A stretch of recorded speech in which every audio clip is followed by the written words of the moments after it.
Hello students, आज हम पढ़ेंगे मैथ्स का चैप्टर डिटरमिनेंट। इसका हमने 4.1 ऑलरेडी कर रखा है। ये लेक्चर 2 है इस चैप्टर का। एक्सरसाइज 4.2 करेंगे आज की क्लास में हम। देखिए, जो 4.2 एक्सरसाइज है उसका मेन टॉपिक्स है प्रॉपर्टीज ऑफ डिटरमिनेंट। आपका 4.1 था डिटरमिनेंट पे, डिटरमिनेंट है क्या, यूज कैसे करते हैं। लेकिन जो टॉपिक यानी कि एक्सरसाइज 4.2 है वो है आपकी प्रॉपर्टीज ऑफ डिटरमिनेंट पे, यानी कि डिटरमिनेंट की क्या क्या प्रॉपर्टीज होती हैं। अगर मैं आपसे कहूँ ये बोर्ड के पॉइंट ऑफ व्यू से, तो ये बोर्ड के पॉइंट ऑफ व्यू से ज्यादा मेन है। जैसे कि आपकी मिसलेनियस होती है ना, मेन एक्सरसाइज होती है, उनमें से ज्यादा क्वेश्चन आने के चांसेस होते हैं। तो ये समझिए 4.2 आपकी उसी तरह की एक्सरसाइज है। 4.1 आपके सिर्फ कंसेप्ट क्लियर करने के लिए था, और 4.2 है एग्जाम में, स्कूल के या बोर्ड में, जिसमें से क्वेश्चंस आएंगे ही आएंगे। अब ये नहीं कह सकते कि हम कौन सा क्वेश्चन नेक्स्ट ईयर आएगा, लेकिन ये कंफर्म रहता है कि इस एक्सरसाइज में से क्वेश्चन आना है, और ये काफी मेन एक्सरसाइज है। तो हम इसकी काफी प्रॉपर्टीज है, 1 बाय 1 सारी प्रॉपर्टीज डिस्कस करेंगे, उसके बाद इस पे क्वेश्चंस करेंगे। ध्यान समझना, पहले हम प्रॉपर्टीज डिस्कस करेंगे। अगर आपको इसकी प्रॉपर्टीज नहीं आती, अगर आप इसके क्वेश्चंस पे ध्यान देते हो तो कुछ नहीं होगा। मैथ में भी थ्योरीज होती हैं समझने के लिए, अगर आप वो नहीं समझोगे तो काफी प्रॉब्लम हो जाएगी। चलिए स्टार्ट करते हैं प्रॉपर्टी 1 से। अब प्रॉपर्टी 1 कहती क्या है, देखिए लिखते हैं पहले। The value of the determinant remain unchange if rows and column are interchange।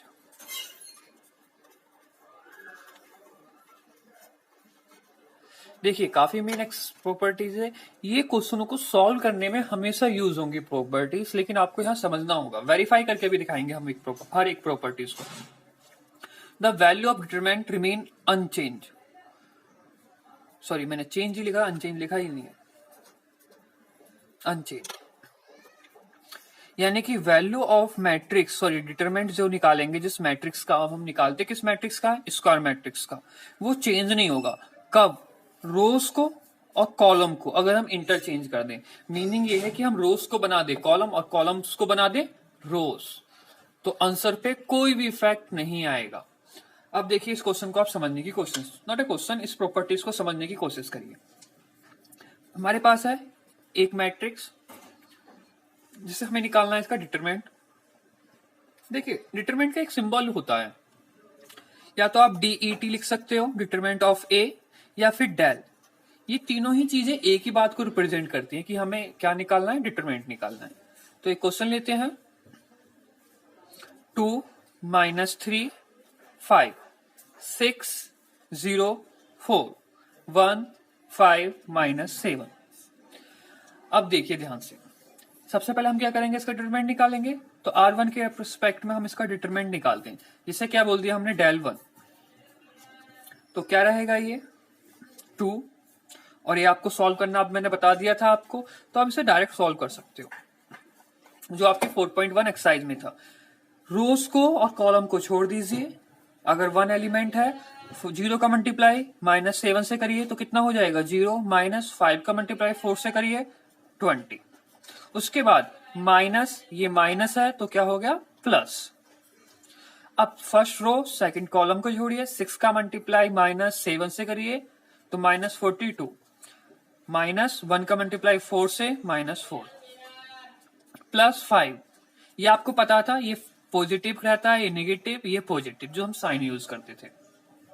अगर आपने 4.1 एक्सरसाइज की वीडियो नहीं देखी होगी तो बच्चों आपको ये बहुत काफी प्रॉब्लम करेगी। 4.2 एक्सरसाइज पहले आपको 4.1 की एक्सरसाइज की वीडियो देखनी ही होगी। देखिए एक पैटर्न होता है हर चीज का, आप ऐसा नहीं है कि जंप करके डायरेक्ट 4.2 पे या 4.3 पे या 5th चैप्टर पे या 9th चैप्टर पे चले जाओगे।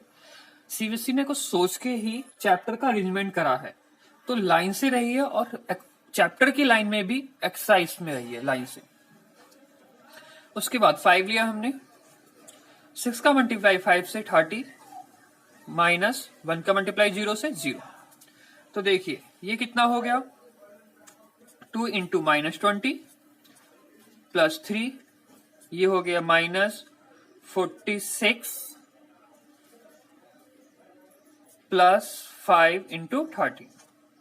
अब इसको सॉल्व करते हैं तो कितना हो गया -40, सॉरी हाँ -40 बिल्कुल, और माइनस इसका करेंगे तो 138 प्लस 5 इंटू दिस इज 150। इसको सॉल्व करने के बाद आएगा हमारे पास 28। तो हमारा डेल वन कितना आया 28 माइनस में। अब देखिए कहा क्या गया था, if rows and columns are interchange. अब जो रोज हैं उसको क्या बना देते हैं हम कॉलम, और जो कॉलम है उनको क्या बन जाएंगे रोज, और फिर आंसर निकालते हैं। अब देखिए तो इसमें अब क्या करा हमने, डेल 2 लिखा, रोज को क्या बना दिया कॉलम, तो ये हो जाएगा 2 -3, ये रोज थी पहले, अब क्या हो गए कॉलम, 6 0 5 1 5 -7। ये आपको क्लियर होगा, ध्यान से देखिए 2 -3 5, तो यहां पर रोज में होगा 2 -3 5, 6 0 4, यहां देखिए 6 0 4, गलत लिख दिया था 4 आना है। उसके बाद 1 5 7, 1 5 -7 था, बिल्कुल सही। अब इसे सॉल्व करते हैं, किसके रिस्पेक्ट में, R1 के रिस्पेक्ट में, सिंपली 2 लिखा, 0 का मल्टीप्लाई 7 से 0 हो गया, -4 का मल्टीप्लाई 5 से 20 हो गया, फिर -6 रोज कॉलम छोड़े, 21 -25 प्लस 1 -12 -0, ये हो गया आपका 2 इंटू -20, और ये हो गया आपके लिए -6 इंटू -4 प्लस 1 -12। तो ये देखिए कितना हुआ, ये हो गया -40, ये कितना हो गया +28, ये कितना हो गया -12। तो सिंपली नेगेटिव्स को एक साथ ले लीजिए, -52 प्लस 28, लेकिन ये तो उसके इक्वल नहीं है। ओ देखिए ये 6 इंटू 4 24 होना था, छोटी सी मिस्टेक करोगे तो देखिए आंसर नहीं होता है। ये क्लियर हो गया होगा, हाँ बिल्कुल। अब इसमें से रिमेन करोगे तो आपका कितना आ जाएगा -28। तो देखिए हाँ बिल्कुल, तो आपका ये क्या था डेल 2 कितना आया -28, और डेल 1 कितना था आपका -28। तो देखिए ये वेरीफाई हो गया कि हम रोज को और इंटायर कॉलम्स को, यानी कि इंटायर रोज को इंटायर कॉलम में कन्वर्ट कर सकते हैं, और जिससे कोई फर्क नहीं पड़ेगा। तो ये थी आपकी प्रॉपर्टी नंबर 1। फिर अब स्टार्ट करते हैं प्रॉपर्टी 2। अब प्रॉपर्टी 2 के बारे में समझिए। अब देखिए प्रॉपर्टीज क्यों बताई जा रही है, जब आप क्वेश्चन सॉल्व करोगे इस एक्सरसाइज के तो इन प्रॉपर्टीज का आप यूज कर सकते हो।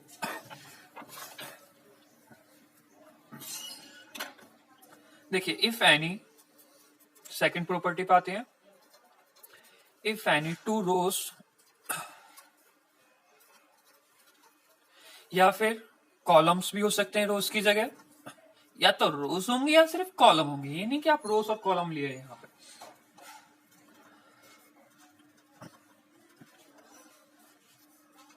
Of A determinant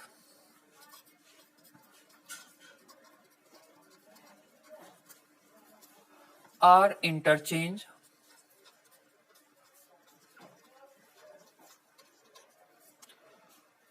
interchanged then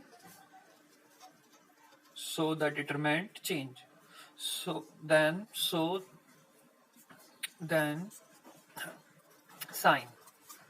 sign of determinant change। अब समझिए ये क्या कह रहा है। यानी कि हम एक मैट्रिक्स में कोई भी दो रोज को इंटरचेंज कर सकते हैं, यानी कि नीचे वाली रोज को ऊपर लिख सकते हैं, ऊपर वाली रोज को नीचे लिख सकते हैं, यानी कि दो रोज को इंटरचेंज, या किसी दो कॉलम्स को इंटरचेंज कर सकते हैं। अब इससे फर्क क्या पड़ेगा, determinant of interchange then sign of determinant change. इससे फर्क ये पड़ेगा, जो आंसर पहले आ रहा था आंसर तो सेम आएगा, लेकिन अगर पहले आपका प्लस का आ रहा था तो अब नेगेटिव का आएगा, अगर पहले नेगेटिव का आ रहा था तो अब प्लस का आएगा। चलिए इसे भी वेरीफाई करते हैं एक क्वेश्चन की हेल्प से।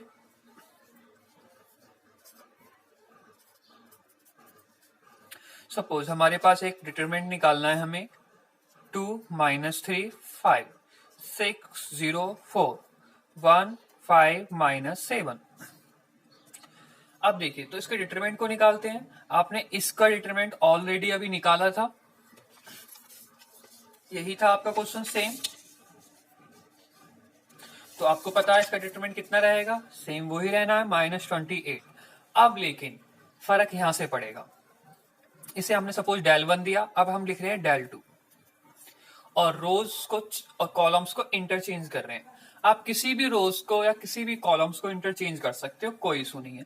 तो suppose R2 tense to R2, यानी कि ये साइन कैसा होता है, देखो टेंस टू नहीं, ये साइन होता है दोनों के लिए, यानी कि R2 को R3 लिख रहे हैं और R3 को R2 लिख रहे हैं, यानी कि रिवर्स भी है ये। तो 2 - 3 5, ये हो गया 1 5 - 7, दिस इज 6 0 4। अब देखिए इसको सॉल्व करते हैं। 2 5 का मल्टीप्लाई 4 से 20 - 0, माइनस है, एक माइनस यहां लगता है तो ये प्लस हो गया। 1 का मल्टीप्लाई 4 से -6 + 42 +5 0 - 30। देखिए ये कितना हो गया आपका, ये टर्म हो गया 40 प्लस, देखिए यहाँ पे टर्म्स कितना हो जाएगा आपका, ये 3 का मल्टीप्लाई हो रहा है 46 और इंटू 3 हो जाएगा 138, ये हो गया -150। तो देखिए इसको आगे सॉल्व करते हैं तो कितना आएगा, इसका प्लस ज्यादा हो जाएगा, हाँ डिटरमिनेंट आएगा इसका 28 अगर आप सॉल्व कर रहे हैं। इसका डिटरमिनेंट कितना आया -28, यानी कि हमारे पास डेल 1 का आंसर -28 था। हमने जैसे ही दो रोज को इंटरचेंज कर दिया, चेंज नहीं इंटरचेंज कर दिया, तो साइन कैसा, आंसर सेम आया, लेकिन साइन नेगेटिव से क्या हो गया, पॉजिटिव। तो ये इस चीज को वेरीफाई करता है, अगर दो रोज या दो कॉलम्स को अगर हम चेंज कर देते हैं तो उनके साइंस कैसे हो जाएंगे, चेंज हो जाएंगे। अब प्रॉपर्टी थर्ड प्रॉपर्टी की बात करते हैं। देखिए थर्ड प्रॉपर्टी क्या कहती है, इफ एनी टू रोज और कॉलम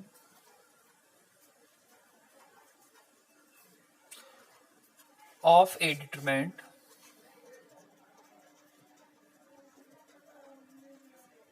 are identical,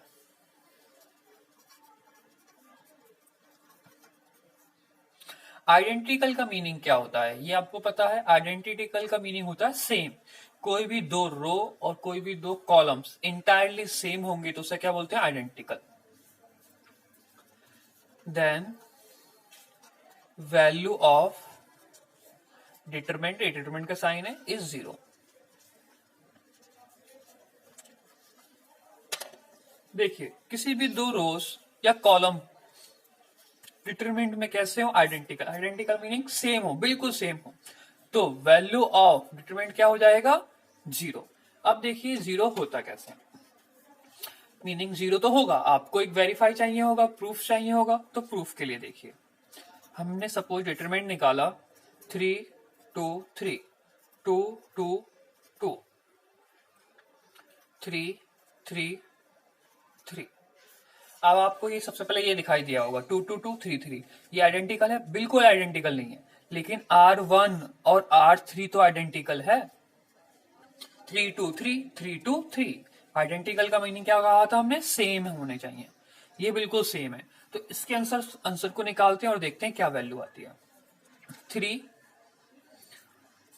इसका इससे मल्टीप्लाई कर दिया हमने तो कितना हो गया 6 माइनस इसका इससे 6 -2, क्योंकि साइन यहाँ पे माइनस का आता है। उसके बाद इसको और इसको छोड़ दिया, तो 2 का 3 से 6 -9 +3, ये कितना हो गया 4 -6। अब देखिए ये तो 0 हो ही गया, -2 कितना हो गया -3 +3, ये कितना हो गया -2। तो देखिए ये माइनस माइनस +6 और ये -6, तो देखिए आंसर कितना आ गया इसका 0। और यही क्या कहा था हमने, डिटरमिनेंट क्या रहेगा 0। अगर कोई भी मैट्रिक्स कैसी हो, सॉरी किसी भी मैट्रिक्स का अगर डिटरमिनेंट निकालते टाइम अगर हमें दिख रहा है कि उसके एलिमेंट सेम हो, चाहे रोज के करस्पॉन्डिंग या कॉलम्स की करस्पॉन्डिंग, तो इसका मतलब क्या हो गया, उसका डिटरमिनेंट क्या आएगा 0। नेक्स्ट प्रॉपर्टी पे चलते हैं, प्रॉपर्टी 4।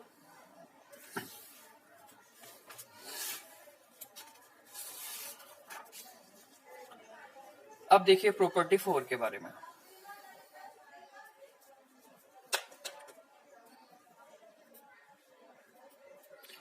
प्रॉपर्टी 4 क्या कहती है हमारी, if each element of a रो, कोई भी एक, सॉरी हर एक रोज या फिर column of A determinant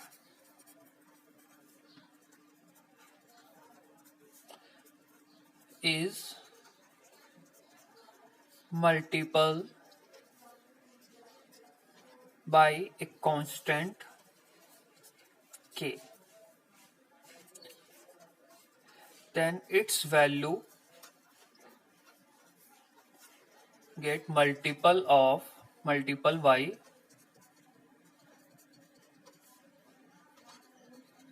k। अब देखिए इसका मीनिंग क्या हुआ, इसका मीनिंग सिंपल है। अगर हम if each element of a row, यानी कि रोज के या कॉलम के हर एक एलिमेंट को, if each element of a रो या फिर कॉलम, यानी कि रोज के हर एक एलिमेंट को या फिर कॉलम के हर एक एलिमेंट को ऑफ ए डिटरमिनेंट मल्टीप्लाई कर देते हैं, किससे, किसी कांस्टेंट के से। सपोज एक रो है हमारे पास, उसके हर एक एलिमेंट को एक कांस्टेंट टर्म से मल्टीप्लाई कर दिया, तो जो आंसर आएगा then its value get multiple by K, जो आंसर आएगा सेम उसी के मल्टीपल पे ही आएगा, सेम बिल्कुल। चलिए लाइन यहां से आपको क्लियर नहीं हुई होगी, बिल्कुल इतना तो कंफर्म हूं मैं भी। आपको एक क्वेश्चन करते हैं फिर पक्का क्लियर होएगा। देखिए आपको सॉल्व करना है, इवॉल्यूएट मीनिंग सॉल्व। क्या सॉल्व करना है, हमारे पास है 102, 18, 36, 134, 17, 3, 6। अब जरा ये ध्यान से एक समझने की चीज कोशिश करिएगा। ये आपको दिख रहा है, इसमें कोई ऐसा नंबर दिख रहा है जो आपका कॉमन नंबर लिया जा सके किसी रो से या कॉलम से। तो देखिए ये भी 6 का मल्टीपल है, ये भी 6 का मल्टीपल है, ये भी 6 का मल्टीपल है। तो इसका मीनिंग इसमें से हम क्या कॉमन ले सकते हैं, 6 एलिमेंट को क्या ले सकते हैं, कॉमन ले सकते हैं। तो कितना हो जाएगा यहाँ पे 17, यहाँ पे 3 और यहाँ पे 6, 1 3 4, 17 3 6। मीनिंग ये था, अगर देखिए मैट्रिक्स में क्या होता था, मैट्रिक्स में कॉमन लेते थे या मल्टीप्लाई करते थे, तो इसका मीनिंग वहां पे आता था कि हर एक एलिमेंट के साथ होगा, 9 एलिमेंट है तो 9 के साथ। लेकिन डिटरमिनेंट में एक डिफरेंस है, यहाँ पे मल्टीप्लाई करा जाएगा या कुछ कॉमन लिया जाएगा, तो सिर्फ एक रोज में होगा या एक कॉलम में होगा, स्पेसिफिकली किसी एक रो। हम R1 की भी बात कर सकते हैं, R2 की भी बात कर सकते हैं, R3 की भी बात कर सकते हैं, C1 C2 C3 की भी बात कर सकते हैं। जैसे कि इसमें से आपको 3 कॉमन दिख रहा होगा तो यहां से आप 3 भी कॉमन ले सकते हैं, इसमें से आपको अगर 2 कॉमन दिख रहा है तो 2 भी कॉमन ले सकते हैं। जैसे इसमें से आपको 2 कॉमन दिख रहा है तो 2 भी कॉमन ले सकते हैं, इसमें से 3 भी कॉमन दिख रहा है तो 3 भी कॉमन ले सकते हैं, लेकिन एक ही रो में से या एक ही कॉलम में से।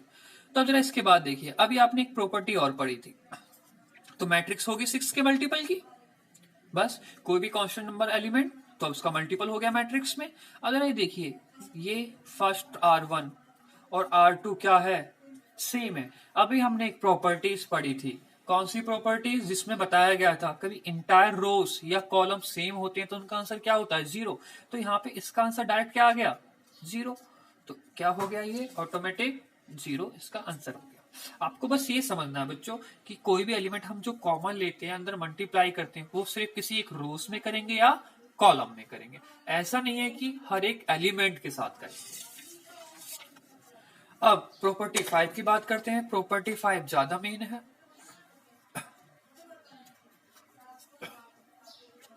समझिए प्रॉपर्टी 5 कहती क्या है। पहले तो देखो, आपको ये सारी प्रॉपर्टी याद रखनी ही होंगी, ऐसा नहीं आप प्रॉपर्टी 1 प्रॉपर्टी 2 के नाम से याद रखोगे। एग्जाम में आप बेसिकली एक स्टेटमेंट लिखिए, इफ, जैसे कि अगर इसी की बात करते हैं, if any determinant have any two rows are identical so the determinant of this matrix is 0। बिल्कुल ऐसा नहीं है कि आप बिल्कुल सेम प्रॉपर्टी डेफिनेशन बोले, लेकिन आप सिर्फ प्रॉपर्टी 3 प्रॉपर्टी 4 लिख के आते हो तो वो गलत हो जाएगा। 5 की बात करते हैं, इसमें देखिए क्या है, इफ सम और all elements of a row or column of a determinant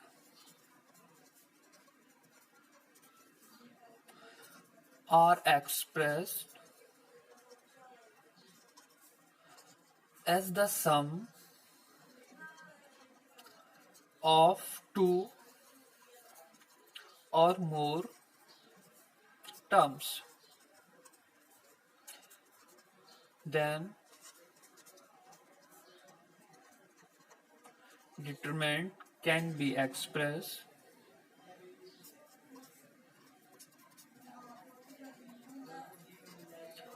as the sum of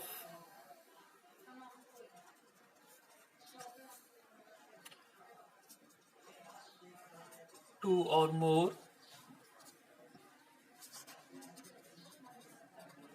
determinant।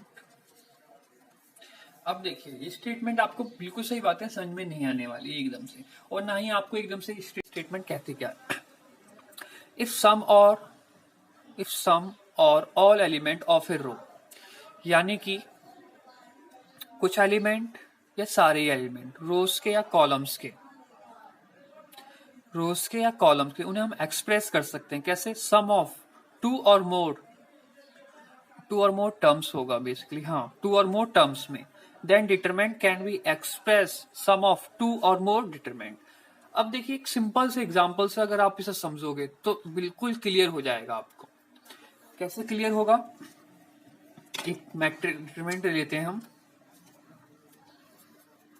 जैसे कि A B C, A plus 2x, B plus 2y, c plus 2, this is z, x y z।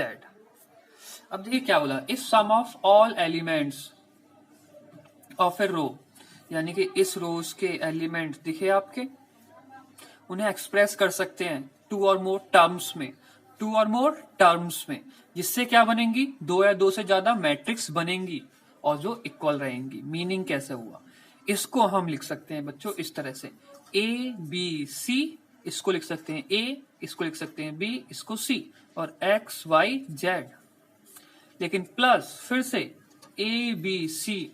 अब हमने जो नहीं लिखा था 2x 2y 2z, उसे लिखेंगे एक्स वाई जेड। यानी कि एक मैट्रिक्स का जो हम डिटरमिनेंट निकाल रहे हैं, याद रखना डिटरमिनेंट निकाल रहे हैं, डिटरमिनेंट को कैसे एक्सप्रेस कर सकते हैं, अगर इसमें 2 या 2 से ज्यादा टर्म हैं दो या दो से ज्यादा टर्म है तो हम उसी के अकॉर्डिंग दो या दो से ज्यादा मैट्रिक्स में लिख सकते हैं। ये चीज आपको समझ में आएगी। और जो टर्म सेम टाइम्स है वो सेम आएंगे दोनों में, उनमें कोई चेंज नहीं होगा। जैसे R1 R3 में कोई चेंज नहीं आएगा, लेकिन हमने इसको स्प्लिट करके लिखा है तो एक के साथ हम ए बी सी लेंगे और दूसरे के साथ 2x 2y 2z। अगर सपोज इसके साथ अल्फा बीटा गामा होता तो एक और टर्म लिखते प्लस इसमें अल्फा बीटा गामा लिखते, R1 और R3 सेम रहता। अब इसको सॉल्व भी करते हैं। जो इसको सॉल्व करके आंसर आएगा वो ऑटोमेटिक आंसर इसका होगा। देखिए यहाँ पे R1 R2 सेम है, हमने कहा था आइडेंटिकल होते हैं तो 0 हो जाएगा, हो गया 0। अब जरा यहाँ देखिए, आपको सेम दिख रहा है? दिख तो नहीं रहा लेकिन सेम ही है। हम किसी भी मैट्रिक्स में से कॉमन ले सकते हैं। अभी हमने प्रॉपर्टीज पढ़ी थी तो हम इस मैट्रिक्स में से 2 कॉमन ले लेते हैं, वो भी R2 में से। तो A B C X Y Z और नीचे भी क्या है X Y Z। अब R2 R3 आइडेंटिकल हो गए तो इसका मतलब इसका आंसर क्या हो गया? 0 हो गया, और 0 का मल्टीप्लाई 2 से 0 हो गया, तो ओवरऑल आंसर क्या आ गया इसका भी? 0।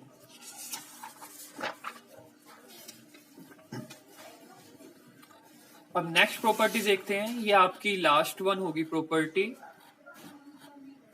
ये प्रॉपर्टी लास्ट है।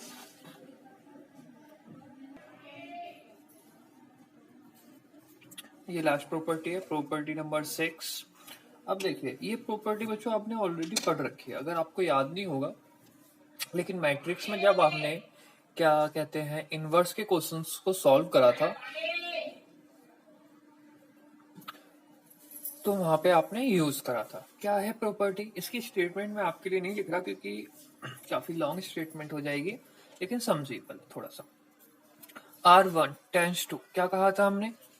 R1 प्लस, अगर हम R1 में ये प्रॉपर्टी लगा रहे हैं, किसी भी कॉन्स्टेंट्स का मल्टीप्लाई कर सकते हैं। यहाँ पे R2 आ सकता है, R3 आ सकता है, तो वैसे ही इस प्रॉपर्टी को Ri कहिए आप। Ri प्लस के Rj। मीनिंग क्या हुआ? मीनिंग सिंपल सा ही हुआ, आपने बच्चों आपको यूज कर रखी है। अगर आपने देखो 3rd चैप्टर नहीं पढ़ा है तो अगर आप इस चैप्टर को पढ़ रहे हो तो कोई फायदा नहीं है, क्योंकि ऐसे पढ़ने से कुछ नहीं होने वाला है, क्योंकि चीजों को कुछ समझना होता है।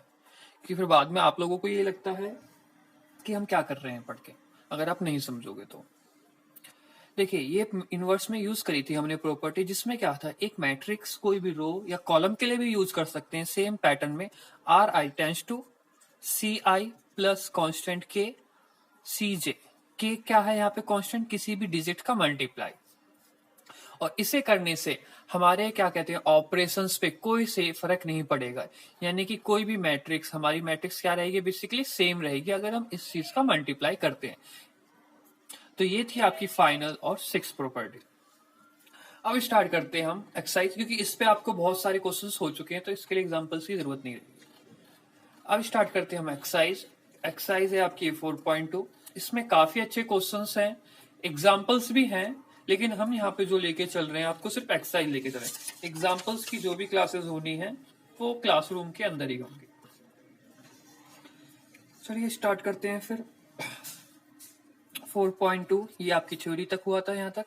अब यहाँ से क्वेश्चंस की बात करेंगे। तो पहले ही लिखा गया है क्या? 1 to 7 क्वेश्चंस। देखिए 1 to 7 क्वेश्चंस जो हमें सॉल्व करने हैं विदाउट एक्सपेंडिंग। एक्सपेंडिंग मीनिंग क्या हो गया? यानी कि जो प्रॉपर वे में सॉल्व कर रहे थे हम, जैसे कि 4.1 एक्सरसाइज में वो था एक्सपेंडिंग। विदाउट एक्सपेंडिंग अब हमें प्रूफ करने हैं 1 से लेके सभी 7 क्वेश्चन तक। तो फर्स्ट क्वेश्चन से स्टार्ट करते हैं, अभी आप समझ जाओगे धीरे धीरे करके।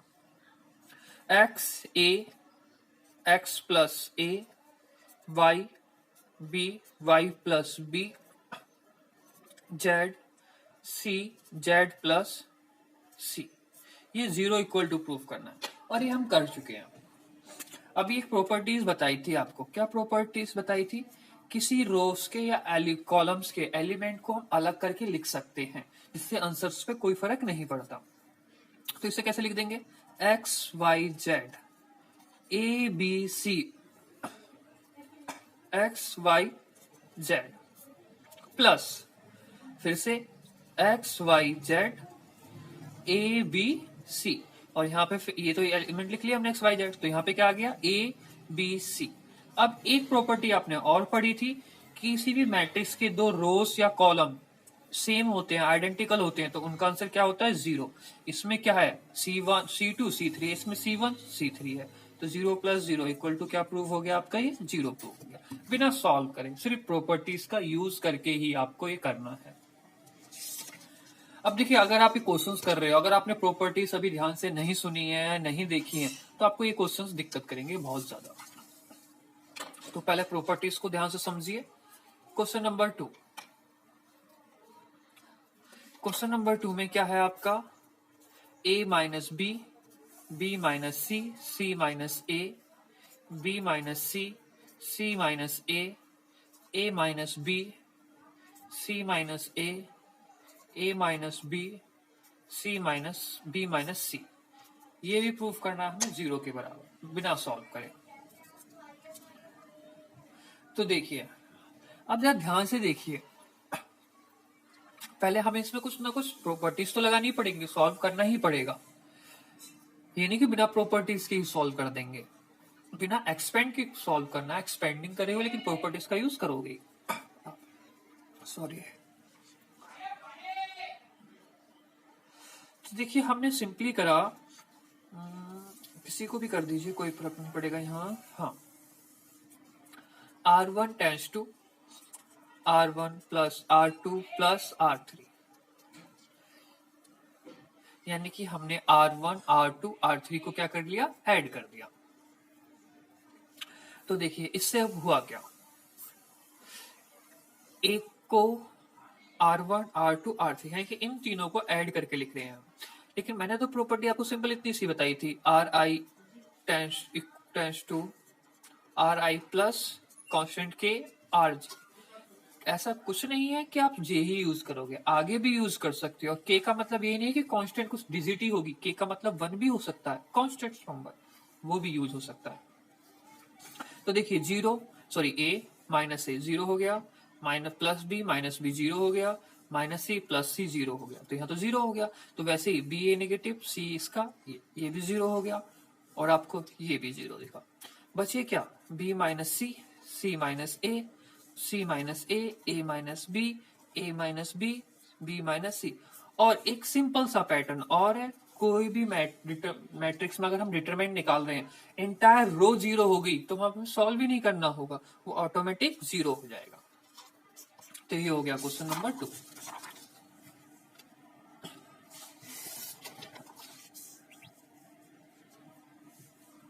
अब देखिए क्वेश्चन नंबर 3।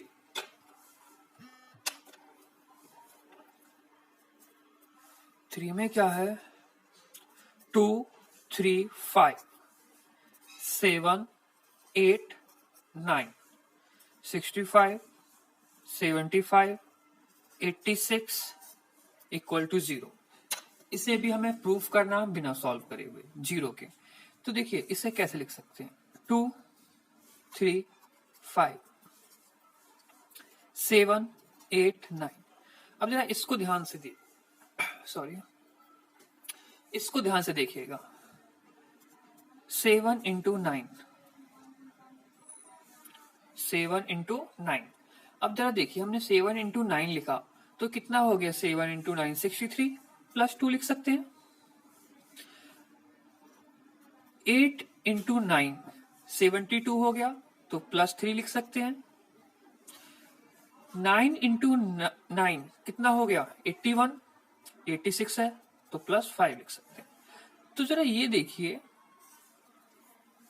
यहाँ पे कोई प्रॉब्लम है कुछ, बिल्कुल नहीं होनी चाहिए आपको, क्योंकि ये 65 है तो ये 65 भी हो रहा है। अब देखिए, प्लस आ गया ना बीच में, तो इसे स्प्लिट करके लिखा जा सकता है, मेन यही है। तो आप कैसे लिख सकते हैं इसे, 2 3 5 7, एक प्रॉपर्टी थी आपकी, एक बार इन टर्म्स को लिखिए, 7 × 9 8 × 9 9 × 9 प्लस, क्योंकि सब प्लस पे है, अगर माइनस होता तब भी आप प्लस लेते, फिर अंदर माइनस होता। 2 3 5 7 8 9, अब क्या टर्म, 2 3 5। अब इसमें से मैंने कहा था डिटरमिनेंट में से किसी भी इंटायर रोज में से, sorry this is row, entire rows में से या इंटायर कॉलम में से हम सेम एलिमेंट कॉमन ले सकते हैं। तो यहाँ पे क्या आ रहा है, 9 कॉमन ले लीजिए, तो 9 क्या बचा, 2 3 5 7 8 9, ये भी 7 8 9।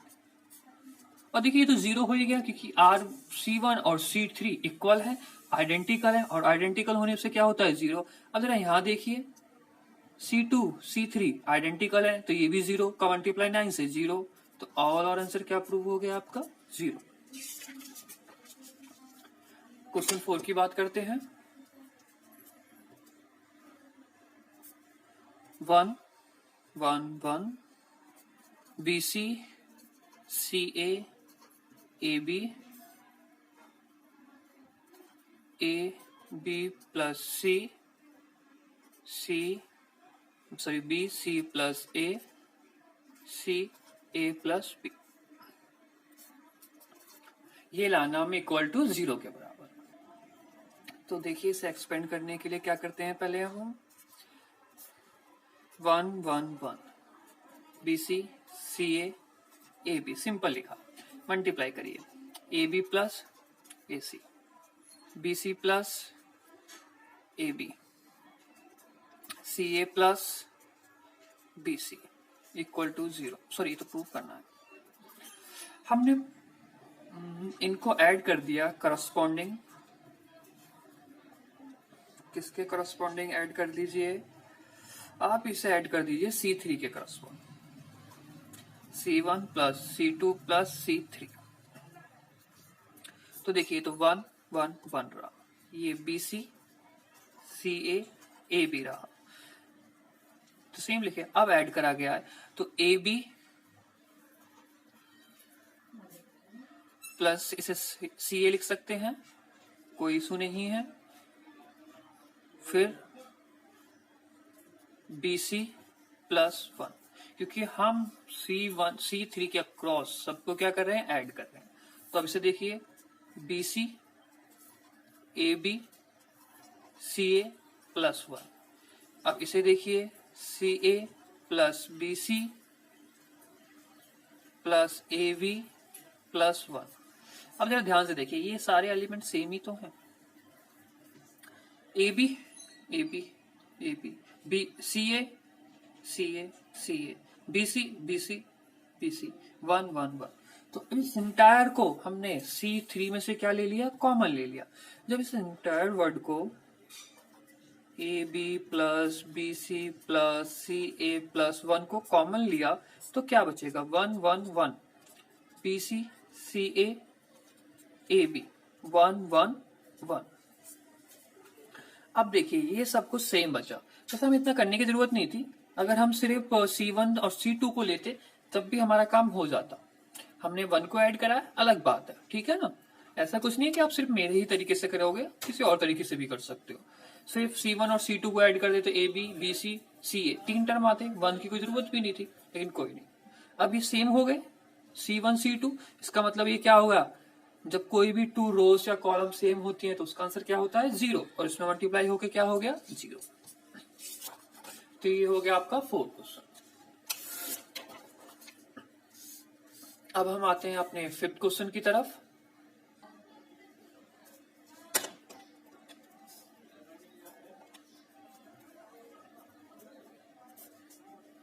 B plus C plus A plus B Q plus R plus P plus Q Y plus Z plus X plus Y equal to proof करना है। अब हमें APX BQY CRZ। अब देखिए इस क्वेश्चन की खास बात रहेगी क्या,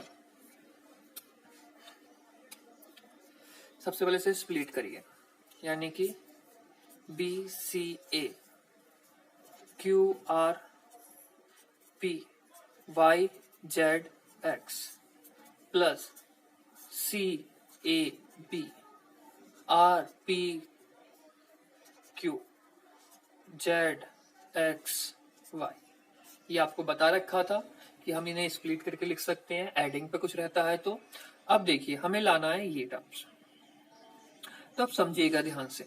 एक आपने प्रॉपर्टीज पढ़ी थी, कौन सी प्रॉपर्टीज थी वो? आई थिंक फर्स्ट प्रॉपर्टीज थी या आपकी सेकंड प्रॉपर्टीज थी, कि अगर कोई भी दो रोज को या कॉलम्स को अगर हम इंटरचेंज करें तो आंसर मैग्नीट्यूड सेम रहता है, बस साइन चेंज हो जाता है। तो जरा ध्यान से देखिएगा, एक बार हमने चेंज करा R2 और R3 को, तो माइनस का साइन आ गया।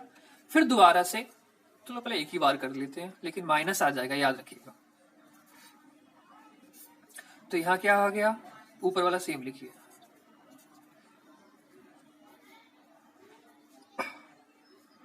ये प्रॉपर्टी, सॉरी, ये प्रॉपर्टीज हमने इसमें लगाई है, ये नहीं कि आप सिर्फ इसमें भी डायरेक्ट लगा दें तो गड़बड़ हो जाएगा ना। तो चलो इसके लिए लिख देते हैं। इसके लिए हमने R2 और R3 की बात करी है, तो ऊपर वाला सेम यहां आ गया A P X C R Z।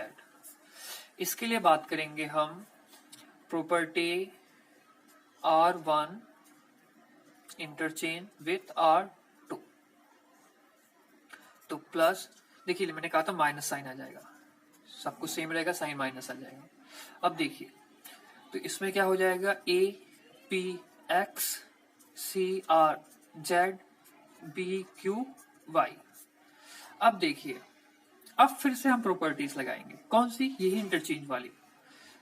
अब चेंज करेंगे हम 1 और 2 को, इसमें R1 और R2 को, तो सब कुछ सेम रहेगा, फिर माइनस आएगा, तो माइनस माइनस आके तो प्लस हो गया। अब तो ऊपर आ गया A P X, फिर आ गया B Q Y और नीचे आ गया C R Z।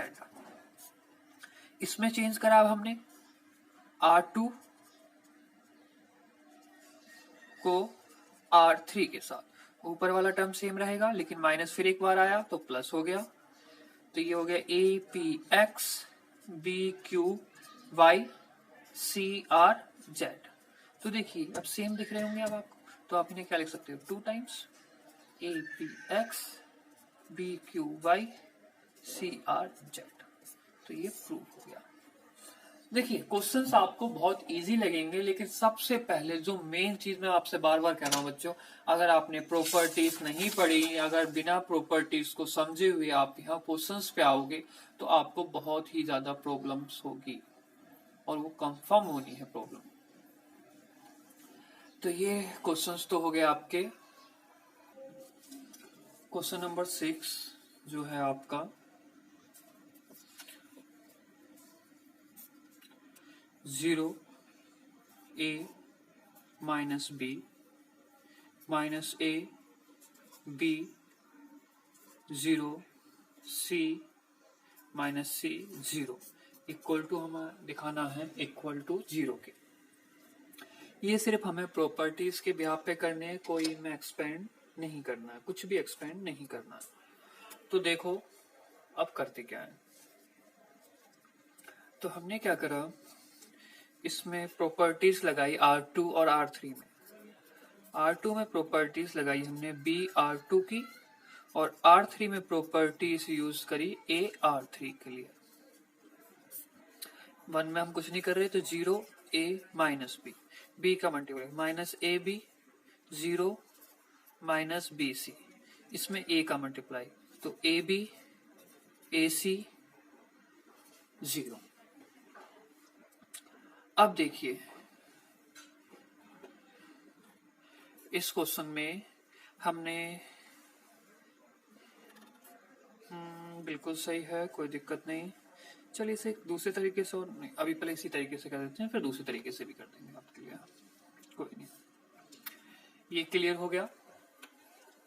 अब सिंपल देखिए हमने क्या करा, R2 को ऐड करा, तो R2 क्या हो गया, R2 को ऐड करा R2 और R3 के साथ, तो 0 A माइनस B, ये क्या हो गया 0 AC minus BC AB AC 0।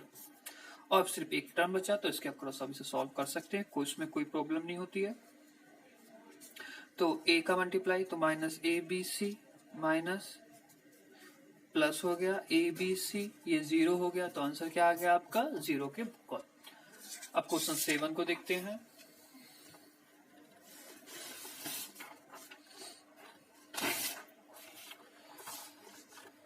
अब देखिए क्वेश्चन नंबर 7। इसमें क्या है, -a² AB AC, BA -b² BC, CA CB -c²। इसे हमें प्रूफ करना है आपका 4a² b² c² के। तो देखिए हमने सबसे पहले करा क्या, C1 में से a कॉमन लिया, C2 में से b कॉमन लिया, C3 में से c कॉमन लिया। तो a b c कॉमन लेने के बाद इसमें क्या बचेगा, -a b c, इसमें a -b c, इसमें से c कॉमन लिया तो a b -c। अब हमने R1 R2 R3 में इन सब में से कॉमन लिया, R1 में से लिया a, R2 में से लिया b, R3 में से लिया c कॉमन। तो इसके बाद देखिए फिर बचेगा कि हमारे पास a² b² c² हो गए। तो 1 1 1, सॉरी दिस इज -1 1 -1 1 1 1 -1। अब क्या करा हमने, सिंपली कुछ नहीं करना, आप देखिए इसको इसके साथ ऐड कर दिया तो ये 0, ऐसा नहीं, इसको एक साथ कर देते हैं। C1 tends to C1 plus C2। पहले देखिए a² b² एंड c², इन दोनों को ऐड करा 0 0 2 1 -1 1 1 1 -1। अब इसके क्रॉस से सॉल्व कर दीजिए तो a² b² c² क्या बचेगा, ये तो सिंपली 2 ही रहा, 1 माइनस और फिर +1 हो गया तो 2 और 2 4 हो गए आपके। तो a² b² c², ये आपका क्वेश्चन नंबर हो गया 7। अब देखिए इसके बाद क्या है,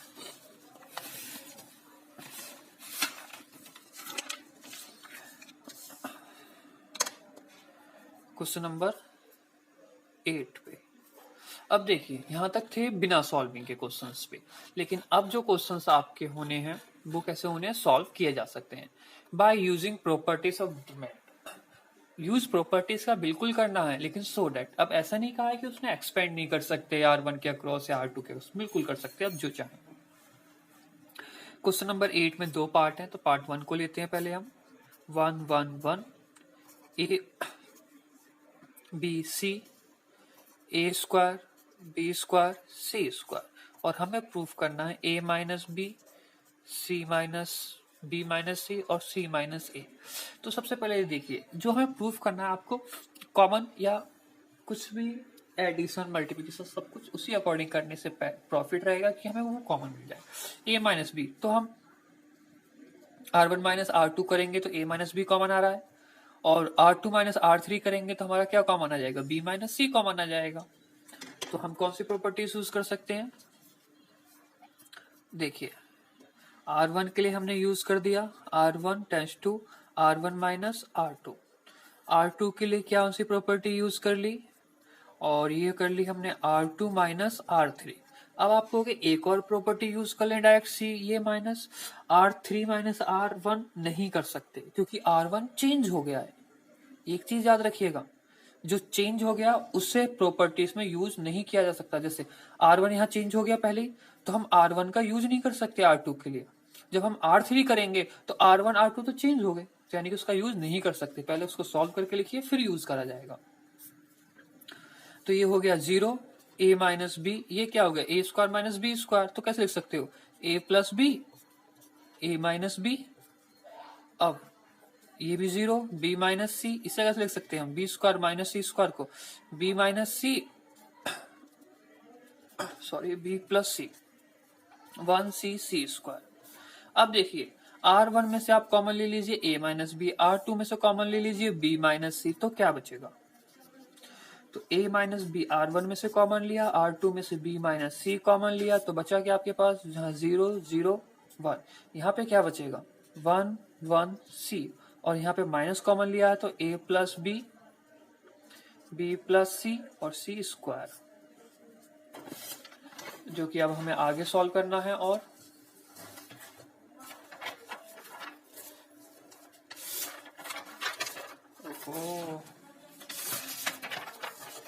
देखिए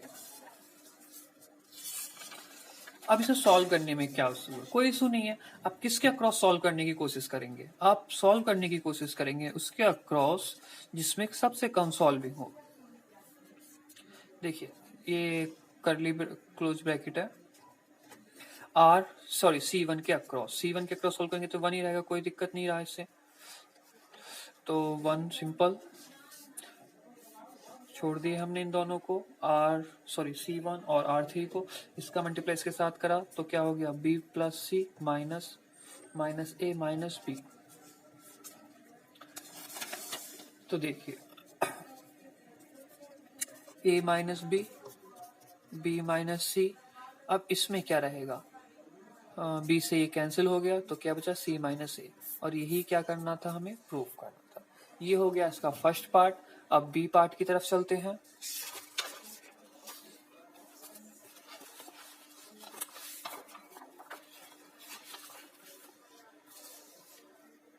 अब देखिए इसका सेकंड पार्ट में क्या है उसको समझिए।